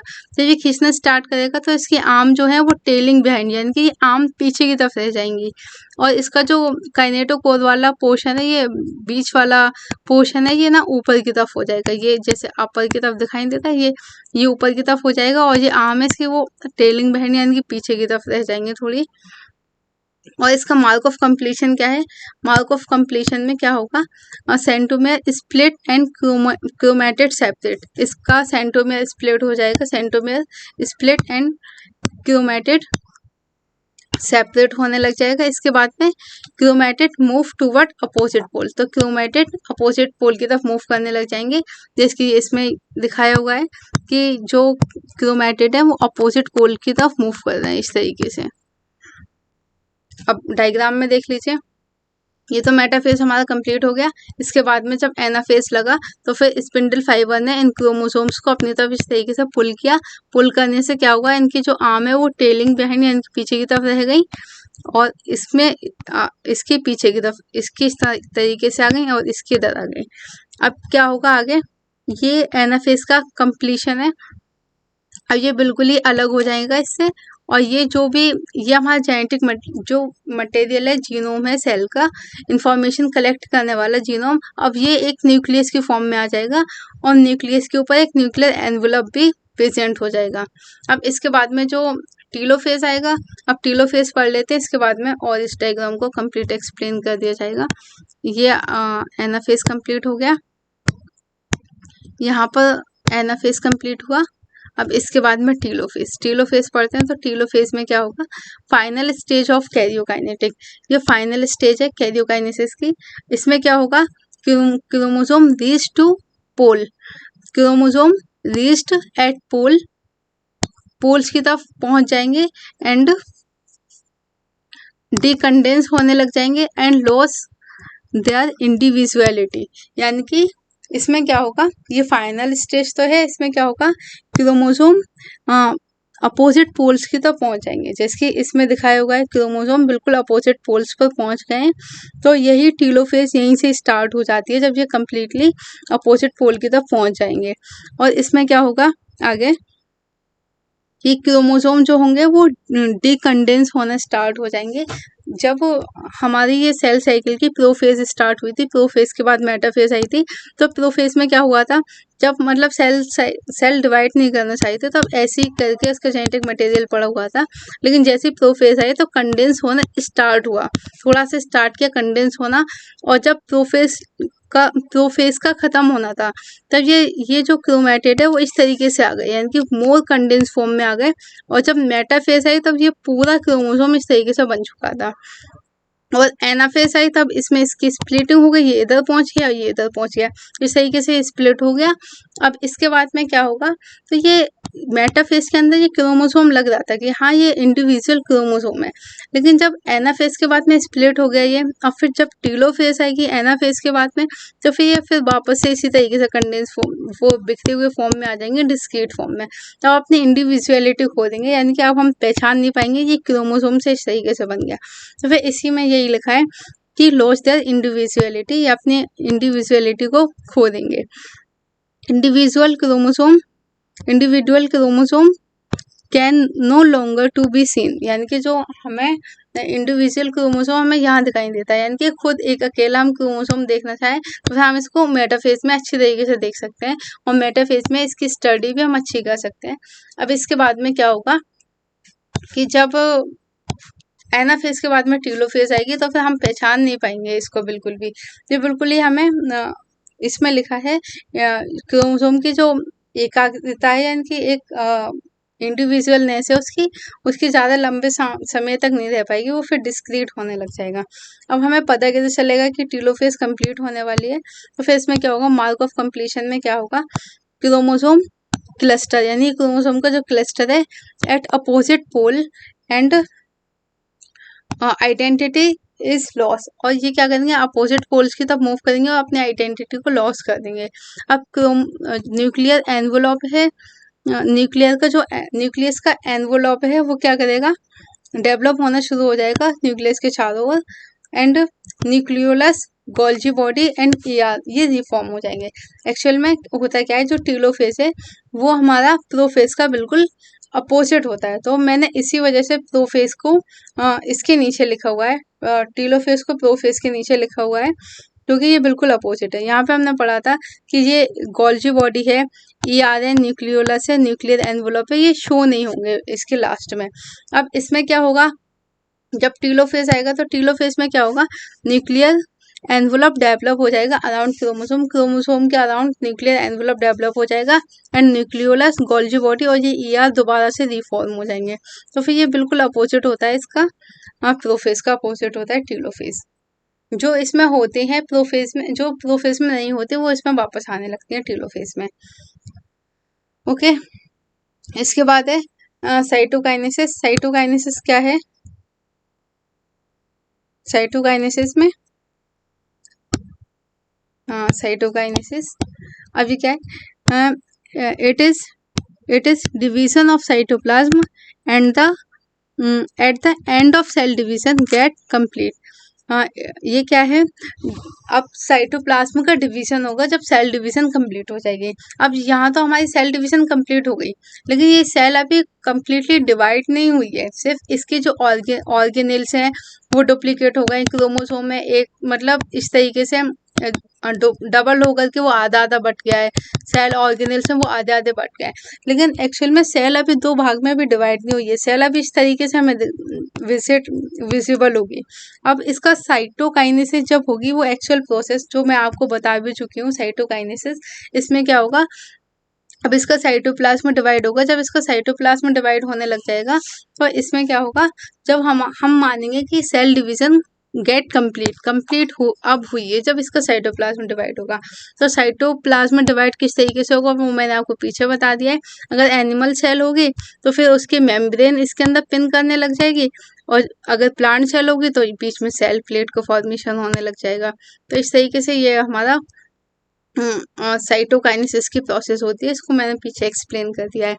अब देखिए एक इम्पोर्टेंट पॉइंट है कि एनिमल सेल है, एनिमल सेल में और प्लांट सेल में क्या होगा, अपीयरेंस ऑफ फरो, इसमें क्या होगा, एक फरो बनना स्टार्ट हो जाएगी in the plasma membrane, plasma membrane में एक फरो बनना शुरू हो जाएगी, जिसकी ये सेल है अभी ये अपने जीनोम को डुप्लीकेट कर चुकी है, लेकिन अभी इसमें साइटोप्लाज्म नहीं हुआ है, वो साइटोकाइनेसिस नहीं हुई है। तो फिर इसमें क्या होगा, अगर ये एनिमल सेल है, ये एनिमल सेल है, तो इसमें क्या होगा, एक फरो बनने लग जाएगी, इस तरीके से एक फरो बनेगी, अंदर की तरफ दरार बनेगी एक, जिससे क्या होगा, प्लाज्मा मेम्ब्रेन बिल्कुल ही सेपरेट हो जाएगी। जब ये फरो बनने लग जाएगी तो फिर ये प्लाज्मा मेम्ब्रेन इस तरीके से ये सेपरेट हो जाएगी। इस तरीके से सेपरेट हो जाएगी, ये बिल्कुल ही थोड़े टाइम बाद ये बिल्कुल ही अलग हो जाएगी। तो इस तरीके से ये फरो बन जाती है, इसको हम सेंट्रीपिटल कहते हैं। तो याद रखिएगा एनिमल में जो होता है वो सेंट्रीपिटल मैनर में होता है साइटोकाइनेसिस। अगर प्लांट सेल की बात करें तो प्लांट सेल में क्या होगा, cell wall formation that start in the center of the cell grows outside. तो फिर इसमें क्या होता है, सेल वॉल फॉर्मेशन होने लगता है, सेल वॉल का फॉर्मेशन तो start in the center of the cell, cell के सेंटर से स्टार्ट होगा, जिसकी एक इस तरीके से एक प्लांट सेल होगी। बाई चांस ये एक प्लांट सेल बनी, फिर इसमें क्या होगा, एक वो बनने लग जाएगी, सेल प्लेट का फॉर्मेशन होने लग जाएगा। जब इसमें सेल प्लेट का फॉर्मेशन होगा तो फिर इस तरीके से इसमें सेल प्लेट का फॉर्मेशन हो रहा है, तो ये ना सेंटर से स्टार्ट होगा। एक्चुअली में मैंने आपको ये ना यहाँ से स्टार्ट होगा, सेंटर से बाहर की तरफ बनना स्टार्ट होगा। ये सेल प्लेट का फॉर्मेशन सेंटर से बाहर की तरफ होगा, ये धीरे धीरे करके इधर तक आ जाएगा, ये वहां तक चला जाएगा। तो इस तरीके स्टार्ट होता है सेंटर से स्टार्ट। ओके, अब क्या होगा इसमें, cell wall formation begin, cell wall का फॉर्मेशन स्टार्ट होने लग जाएगा with the formation of precursor with the formation of precursor. इसको हम क्या बोलते हैं, known as cell plate. Cell plate से क्या होगा, जब सेल प्लेट बनेगी तो ये रिप्रेजेंट करती है मिडिल लैमेला को। तो मिडिल लैमेला क्या होता है, ये एक्चुअल में सेल प्लेट बन रही है। तो फिर ये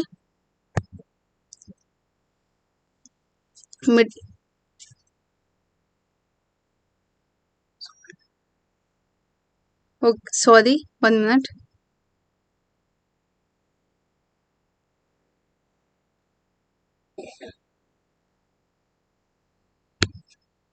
ओके 1 मिनट।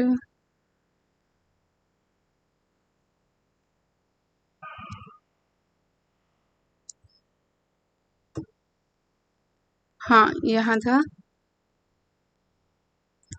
हाँ तो इसमें क्या होगा, जब ये ना सेल वॉल फॉर्मेशन इनसाइड से स्टार्ट होगा तो फिर इसमें क्या होगा, इसमें जो ये बन रहा है ना सेल प्लेट फॉर्मेशन, इसको हम मिडिल लैमेला कहते हैं। ये सेल प्लेट हमारी मिडिल लैमेला कहलाती है। तो प्लांट्स में तो पता ही होगा आप लोग को कि जो प्लांट्स में बनती है ना, इसको मिडिल लैमेला कहते हैं। तो मिडिल लैमेला का फॉर्मेशन होता है इसमें प्लांट्स के अंदर। ये इस तरीके से बनती है प्लांट सेल है, बस ये सेंटर से स्टार्ट होगी और ना सेल को ऊपर की तरफ और इधर से इधर आउटसाइड की तरफ ये डिवाइड करना शुरू कर देगी। तो फिर ये हमारा मिडिल लैमेला है।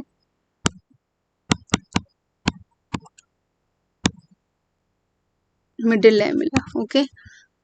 इसके बाद आगे है when karyokinesis not followed by cytokinesis. अगर कैरियोकाइनेसिस साइटोकाइनेसिस के द्वारा फॉलो नहीं हुआ तो इसमें क्या होगा, मल्टी न्यूक्लिएटेड कंडीशन आ जाएगी। Multinucleated condition arise leading to formation of syncytium. यानी कि इसमें क्या होगा, फिर कई सारे न्यूक्लियस बन जाएंगे। सिंसाइटियम का मीन्स ही होता है मल्टी न्यूक्लिएटेड कंडीशन को ही सिंसाइटियम कहते हैं। तो अगर karyokinesis when karyokinesis not followed by cytokinesis, तो कैरियोकाइनेसिस अगर हो गई लेकिन साइटोकाइनेसिस नहीं हुई तो इसमें मल्टी न्यूक्लिएटेड कंडीशन आ जाएगी, कई सारे न्यूक्लियस बन जाएंगे जिसको हम सिंसाइटियम कहेंगे। आगे क्या है, जैसे कि लिक्विड एंडोस्पर्म ऑफ कोकोनट, जैसे कोकोनट के अंदर देखते हैं तो उसमें मल्टी न्यूक्लिएटेड कंडीशन आ जाती है। तो इसको हम सिंसाइटियम कंडीशन कहते हैं कोकोनट के केस में। आगे है आपका सिग्निफिकेंट ऑफ माइटोसिस। माइटोसिस के सिग्निफिकेंट क्या होते हैं, इसमें क्या होगा, सिग्निफिकेंट ऑफ माइटोसिस, माइटोसिस हुई क्यों है। एक्चुअल में माइटोसिस क्या है, आइडेंटिकल जेनेटिक कॉम्प्लीमेंट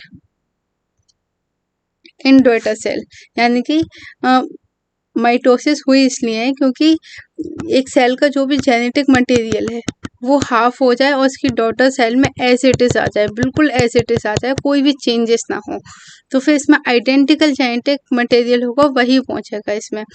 आगे क्या होगा, growth of multi cellular organism, multi cellular organism की ग्रोथ हो सकती है इसके द्वारा, ये इसका एक सिग्निफिकेंट है।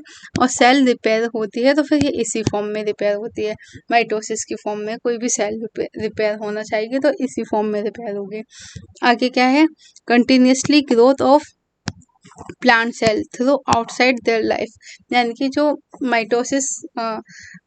माइटोसिस के द्वारा प्लांट्स में क्या होगा, अगर कोई प्लांट है तो प्लांट की ग्रोथ है वो और उसके होल लाइफ तक चलती रहती है, यानी कि पूरी लाइफ साइकिल तक उसकी ग्रोथ चलती रहती है।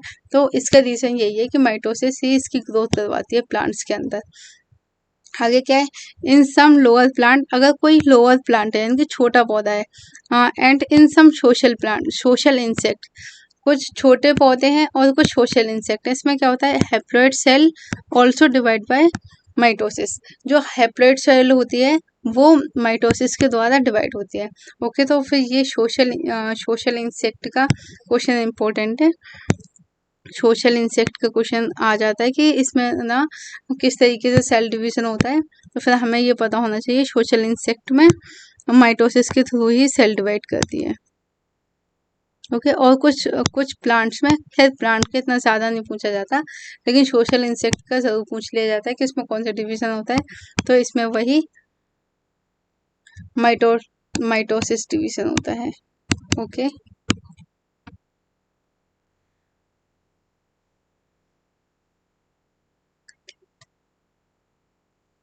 ओके,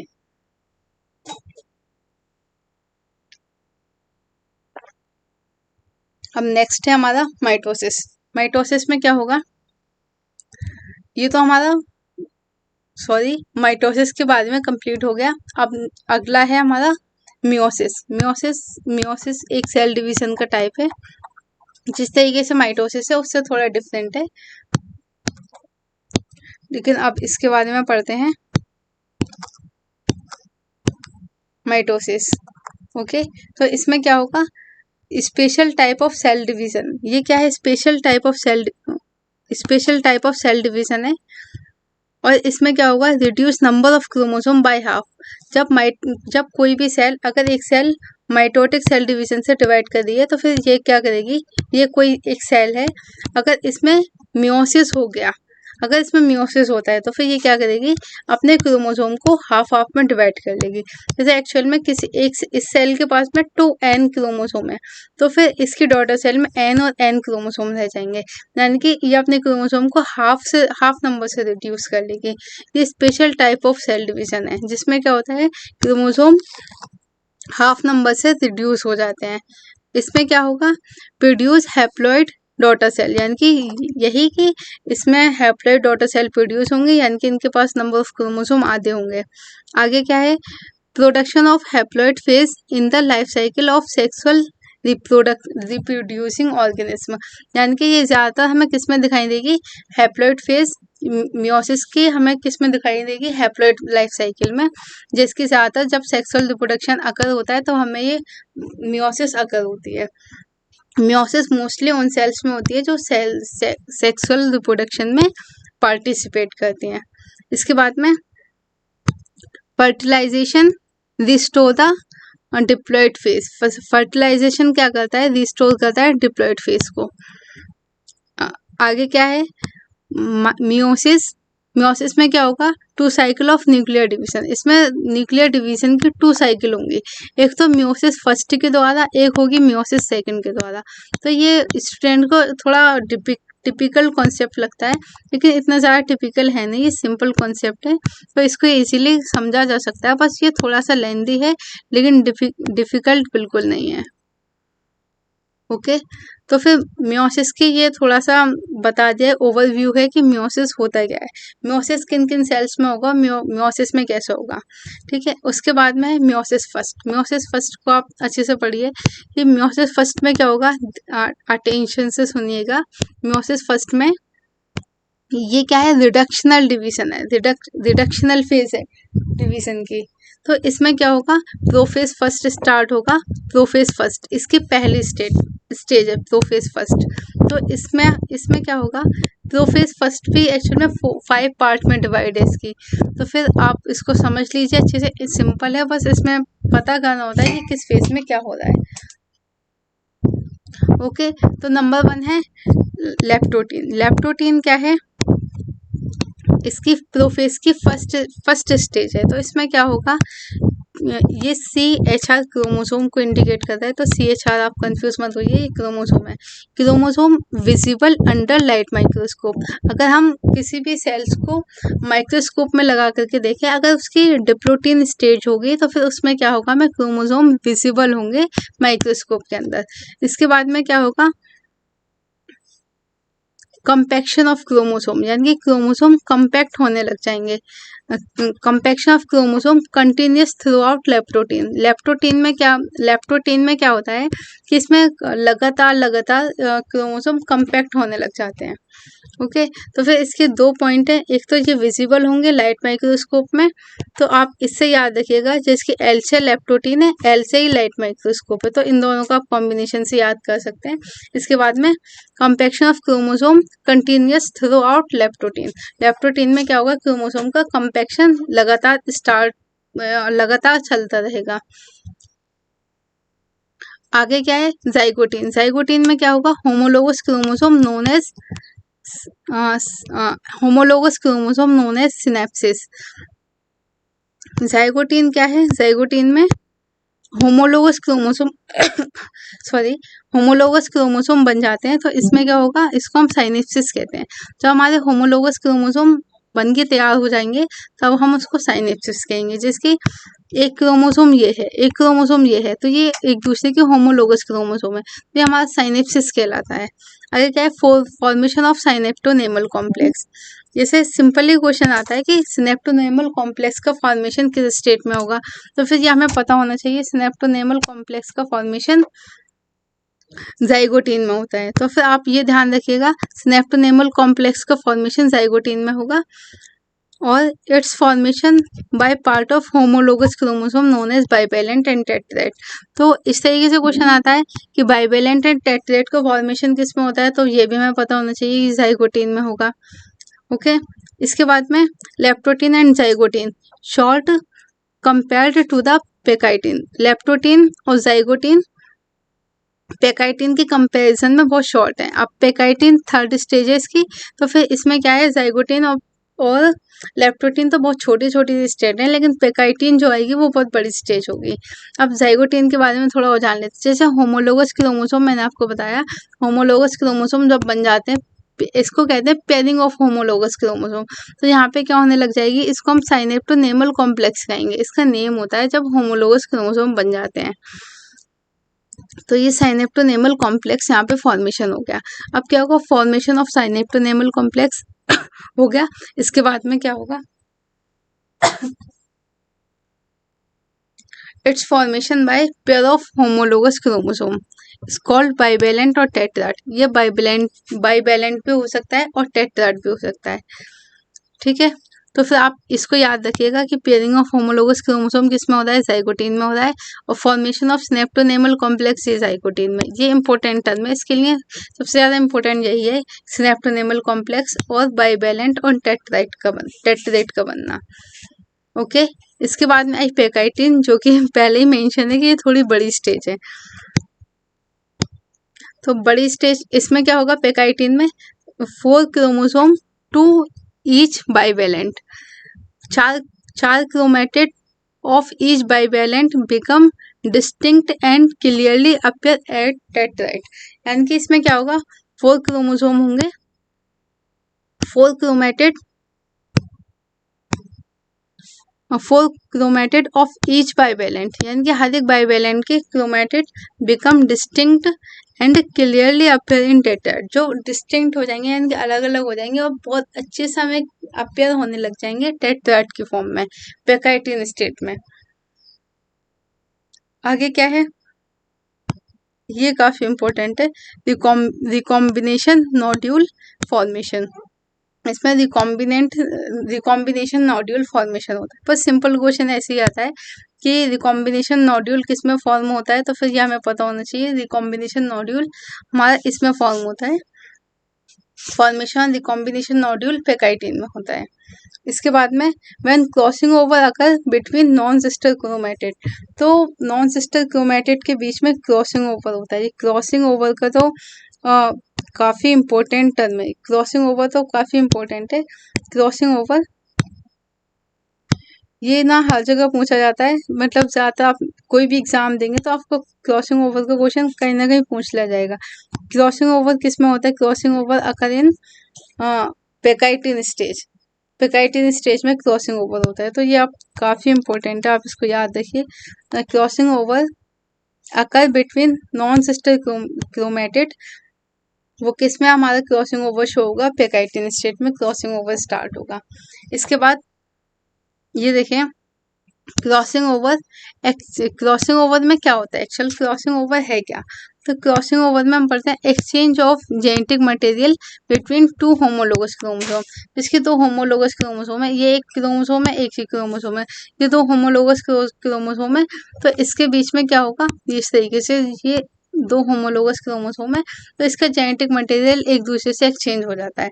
जैसे कि मान लीजिए ये है इस तरीके से इस कलर में, और एक मैं दूसरा कलर का बनाती हूँ, तो फिर इसमें ये एक दूसरे कलर का है, तो फिर इसमें जब क्रॉसिंग ओवर इन दोनों क्रोमेटिड के बीच में होगा, तो फिर इसमें इस तरीके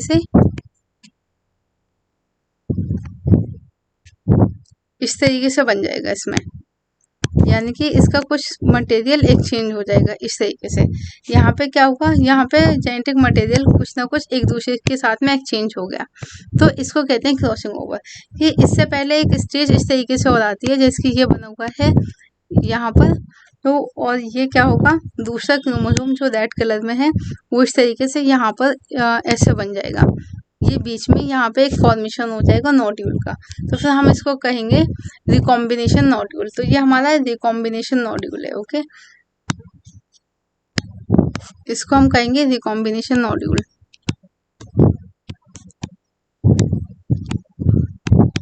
रिकॉम्बिनेशन नोड्यूल, ओके, ये रिकॉम्बिनेशन नोड्यूल का फॉर्मेशन है। अब यहाँ पर क्या है? ये है क्रॉसिंग ओवर, ये क्रॉसिंग ओवर है। ओके, इसमें क्या होगा? Exchange of the genetic material between two homologous chromosome. तो ये एक होमोलोगस क्रोमोसोम, एक ये होमोलोगस क्रोमोसोम, इन्होंने क्या किया? अपना जेनेटिक मटेरियल एक दूसरे से एक्सचेंज कर लिया है। ओके, अब क्या है? एक इसके अंदर एक एंजाइम इन्वॉल्व होता है, enzyme involve in recombinase. Recombinase में क्या होगा? सॉरी, पेकाइटिन में क्या होगा? एक एंजाइम इन्वॉल्व होगा जिसको हम रिकॉम्बिनेस कहेंगे। रिकॉम्बिनेस एक एंजाइम होता है जो कि इस पेकाइटिन प्रोसेस में इन्वॉल्व होता है।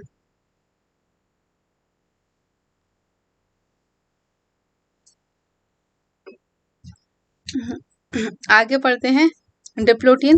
डिप्लोटीन में क्या होगा? ये मोस्ट इम्पोर्टेंट फेज है। इसमें एक क्वेश्चन इसमें आता है, कई बार पूछा गया है, वो मैं आपको अभी बताती हूँ थोड़ी देर में। और इसमें क्या होगा? जो हमारा सिनेप्टोनेमल कॉम्प्लेक्स बना था, इसमें जाइगोटीन में सिनेप्टोनेमल कॉम्प्लेक्स का फॉर्मेशन हुआ था, तो डिप्लोटीन स्टेट में वही सिनेप्टोनोमल कॉम्प्लेक्स डिसॉल्व होना शुरू हो जाएगा। Dissolution of synaptonemal complex and tendency of recombinant homologous chromosome. तो इसमें क्या होगा? सिनेप्टोनेमल कॉम्प्लेक्स है वो डिसॉल्व हो जाएगा, यानी कि टूट जाएगा। और इसमें क्या होगा? टेंडेंसी ऑफ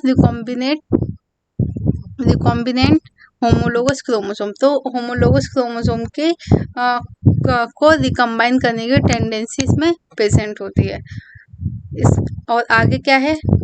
डिप्लोटीन में आगे क्या है? बाइवैलेंट, जो बाइवैलेंट क्रोमोसोम बने हैं वो सेपरेट होने लग जाते हैं and formation of each other, separate and form each other, और अलग अलग बन जाते हैं। Except the site of crossing over, सिर्फ क्रॉसिंग ओवर की साइड पे से साइड को छोड़ करके, क्रॉसिंग ओवर की साइड को छोड़ करके ये क्या करेंगे? क्रॉसिंग ओवर की साइड को छोड़ करके सेपरेट हो जाएंगे और बिल्कुल अलग अलग दिखाई देने लग जाएंगे। तो यहाँ पे ये क्रॉसिंग ओवर हुआ था, तो यहाँ पे क्या है, ये एक दूसरे के साथ में मतलब एक्सचेंज कर लिया था और ये बाकी वैसे अलग हो गए थे।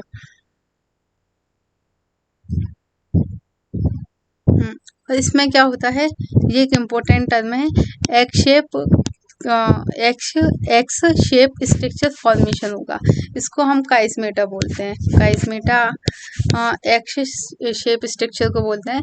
जिसकी इधर बताया था होमोलोगस क्रोमोसोम, यहाँ पर क्या हुआ, इन्होंने क्या किया, अपना जेनेटिक मटेरियल एक्सचेंज किया है, तो यहाँ पे एक एक्स शेप में स्ट्रक्चर बन गया है ये इस तरीके से। तो फिर यहाँ पर क्या हुआ, इसको हम काइस्मेटा बोलते हैं। काइस्मेटा या चाइस्मेटा आप कुछ भी बोल सकते हैं। हाँ, ये वो इम्पोर्टेंट क्वेश्चन है जो मोस्टली हमें एग्जाम में देखने को मिलता है।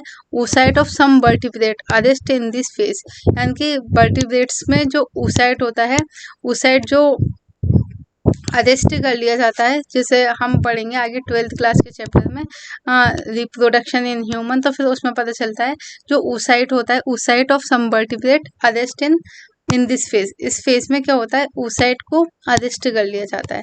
तो क्वेश्चन आ जाता है कि oocyte is arrest in which phase, तो हमें पता होना चाहिए कि डिप्लोटीन में अरेस्ट हो जाता है oocyte। आगे क्या है, डाइकाइनेसिस।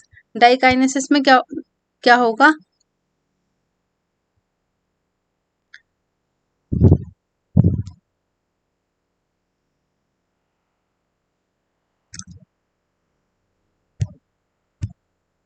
वन मिनट,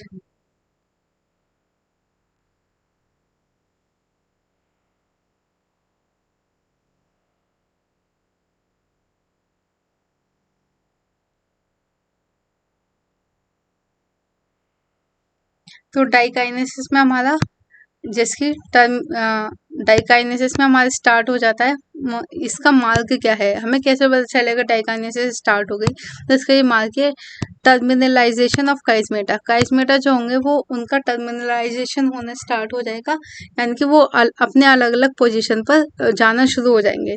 इसके बाद में क्या होगा, क्रोमोसोम फुली कंडेंस हो जाएंगे, क्रोमोसोम पूरी तरीके से कंडेंस हो जाएंगे, यानी कि जो एक्चुअल में क्रोमोसोम बनता है वो बन जाएगा पूरी तरीके से। And spindle fibre prepare the homologous chromosome, तो स्पिंडल फाइबर जो होंगे वो होमोलोगस क्रोमोसोम में बनना स्टार्ट हो जाएंगे फॉर सेपरेशन। सेपरेशन करने के लिए स्पिंडल फाइबर बनना स्टार्ट हो जाएंगे। इसके बाद क्या होगा, एंड ऑफ डाइकाइनेसिस। जब डाइकाइनेसिस का एंड होगा, तो एंड होने पर क्या होगा, nucleolus disappear and nuclear envelope break, nuclear का एनवलप ब्रेक हो जाएगा और न्यूक्लियर डिसअपियर हो जाएगा।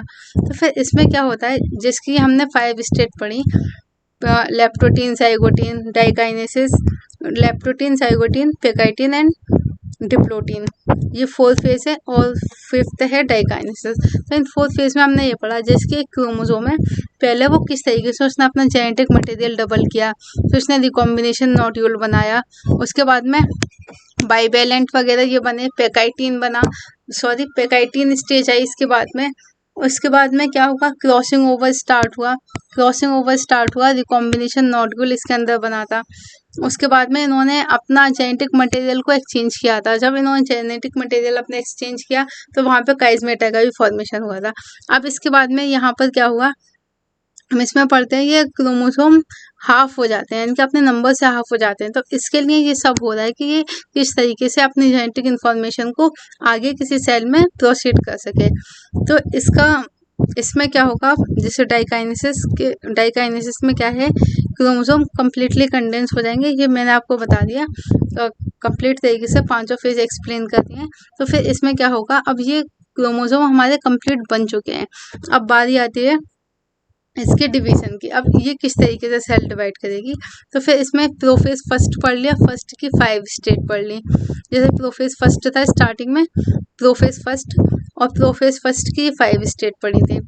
जैसे आप एक डायग्राम देख लीजिए, प्रोफेज फर्स्ट में मियोसिस फर्स्ट का ये एग्जाम्पल है। प्रोफेज फर्स्ट में तो क्या हुआ है, यहाँ पर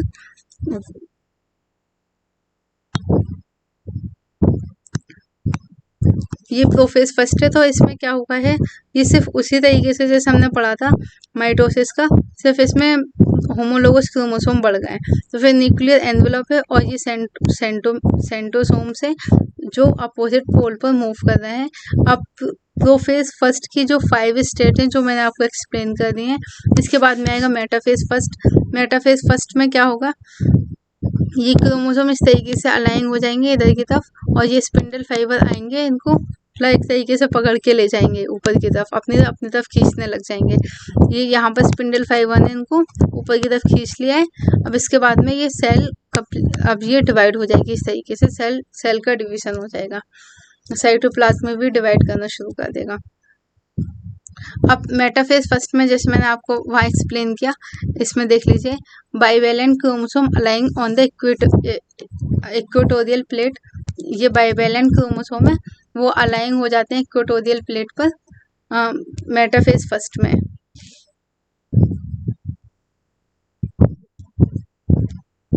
मेटाफेज फर्स्ट में क्या होगा, ये क्रोमोसोम ना अलाइंग हो जाएंगे इक्वेटोरियल प्लेट पर। 1 मिनट।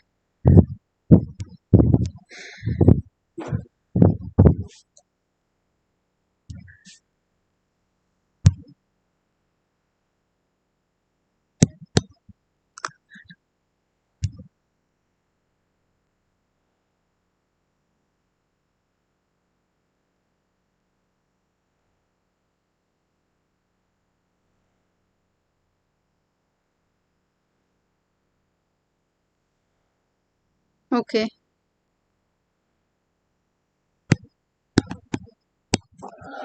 हाँ, ये मेटाफेज फर्स्ट है। तो इसमें क्या होगा, मेटाफेज फर्स्ट में ये है bivalent chromosome aligning on the equatorial plate. जैसे कि यहाँ पे इक्वेटोरियल प्लेट पर अलाइंग है मेटाफेज फर्स्ट में, तो इस तरीके से यहाँ पर क्रोमोसोम अलाइंग हो गए इक्वेटोरियल प्लेट पर। ये बाइवेलेंट क्रोमोसोम है, यानी कि ये डबल डबल है ना, इस वजह से इनको बाइवेलेंट बोल रहे हैं। आगे क्या है, माइक्रोट्यूब्यूल्स।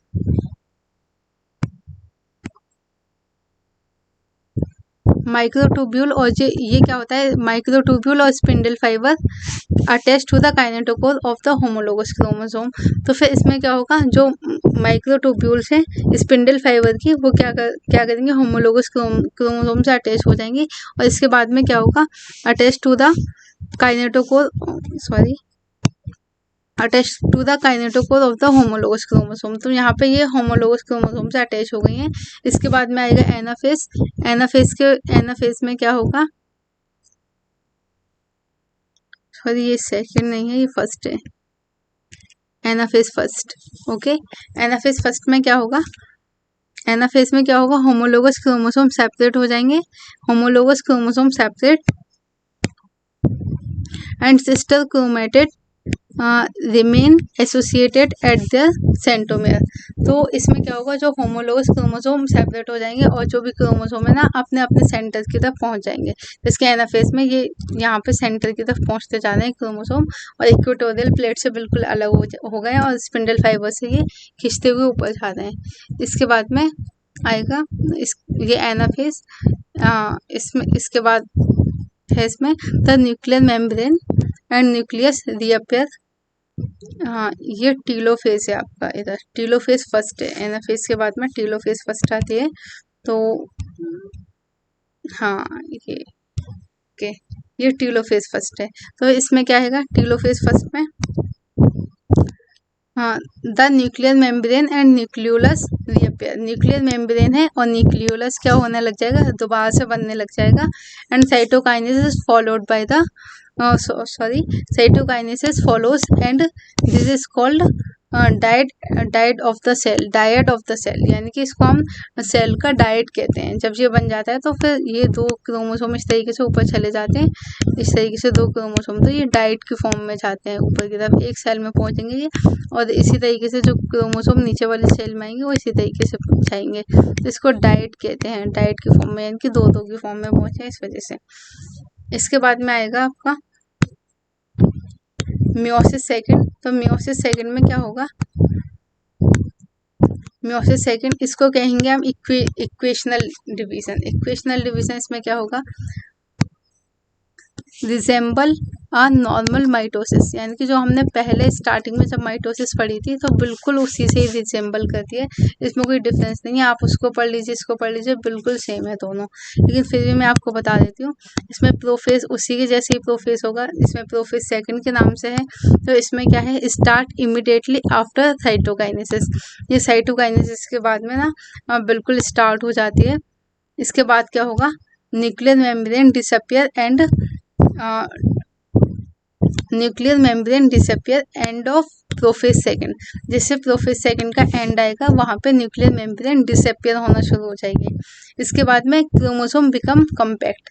इसमें क्या होगा, क्रोमोसोम बिकम कम्पैक्ट, यानी कि क्रोमोसोम कम्पैक्ट होना स्टार्ट हो जाएंगे। जैसे कि ऐसे ही पड़े रहते हैं तो ये कंडेंस, थोड़े थोड़े कंडेंस होना शुरू होंगे इस तरीके से, जिसकी मैंने आपको ऊपर बताया था। इसके बाद में है मेटाफेज सेकंड। तो मेटाफेज सेकंड में क्या होगा, chromosome align at the equator, chromosome equator पर अलाइन हो जाएंगे।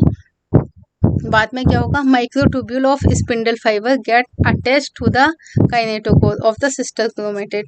तो माइक्रोट्यूब्यूल होंगी ऑफ स्पिंडल फाइबर की, जो माइक्रोट्यूब्यूल होंगी वो क्या करेंगी, अटैच हो जाएंगी kinetochore of the sister chromatid. जो सिस्टर क्रोमेटिड है उसके काइनेटोकोर से ये अटैच हो जाएंगे। ये काइनेटोकोर लिखा है,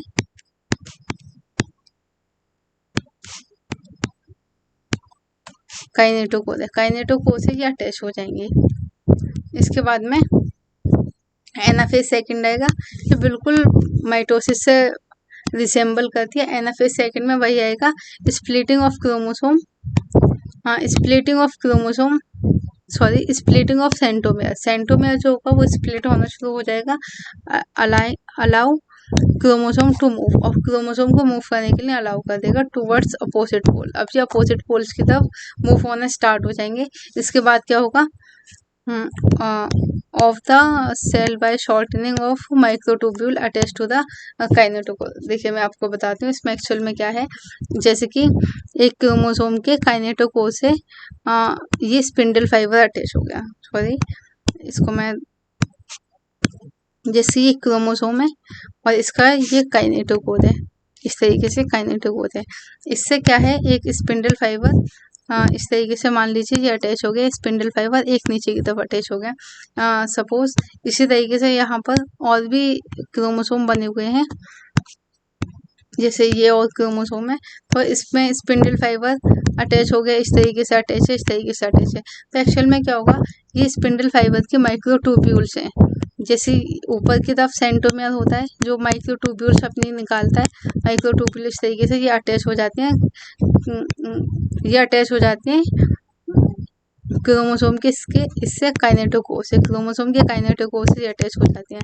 तो इस तरीके से मान लीजिए एक स्पिंडल फाइबर अटैच हो गया है काइनेटोकोर से क्रोमोसोम के। तो अब ये क्या करेगा, जब ये इसको पुल करता है अपनी तरफ इस तरीके से और इसको इस तरीके से पुल करने लगता है, तभी तो ये स्प्लिट होकर के अब जाते हैं ऊपर और नीचे की तरफ। तो ये पुल करता है तो ये क्या करता है, अपने इसको स्पिंडल फाइबर को शॉर्ट करता जाता है, यानी कि ये अपने स्पिंडल फाइबर को घटाता जाता है, यानी कट करता जाता है। तो फिर इसमें वही लिखा है, तभी तो ये जैसे जैसे कट होता जाएगा, शॉर्ट होता जाएगा, तभी तो ये ऊपर खींच करके आएंगे। ऐसे थोड़ी है ये मतलब खींचता है और पीछे धागा मतलब वापस पहुंचता जाता है, ऐसा नहीं होता इसमें।